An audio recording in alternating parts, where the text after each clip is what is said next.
Bonjour, aujourd'hui je vous présente un de mes romans qui est la suite en fait des fruits de l'automne que je vous ai présenté il y a déjà quelques jours. Il s'agit de La Novale. Alors c'est une suite qui est totalement indépendante, qui se passe 10 ans après les fruits de l'automne. Le couple qui s'était séparé à la fin du premier livre va se retrouver. Alors je vais pas quand même vous en dire beaucoup plus, si ce n'est que ils ont eu des chemins très différents. Lui revient du Vietnam, il est fatigué, il est mal marié, bon, il est mal dans sa peau, on va dire. Elle, par contre, est devenue une très très grande concertiste. Elle était professeure de piano au début, mais elle a rencontré un grand chef d'orchestre mondialement connu, et elle l'a suivi dans toutes ses tournées à travers le monde, donc elle est devenue une très grande concertiste. Bon, on va voir leur parcours. Elle, avec la problématique à 35 ans, qu'est-ce qu'on fait quand on a atteint ce sommet? Est-ce qu'on arrête? Est-ce qu'on envisage autre chose? Est-ce qu'on attend de chuter? Bon, le chef d'orchestre va également se poser la même question alors qu'il est beaucoup plus âgé, mais lui va trouver une autre solution un peu plus radicale.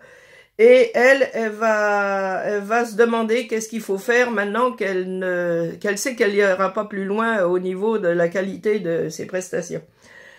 Donc, ce couple va se retrouver et bien, je vais pas vous en dire beaucoup plus. Je vais vous laisser deviner la suite.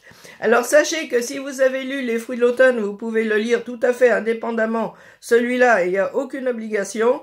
Maintenant, je sais que mes lecteurs, pour en avoir un peu l'habitude maintenant, ceux qui ont lu Les Fruits de l'automne prennent La Novale. Maintenant, vous pouvez lire La Novale tout seul si vous aimez le milieu musical. On voyage beaucoup. Ce livre se passe à travers le monde. Il commence à New York. Il va y avoir une grande partie à Vienne, à Rome. Également, il va se terminer à Genève.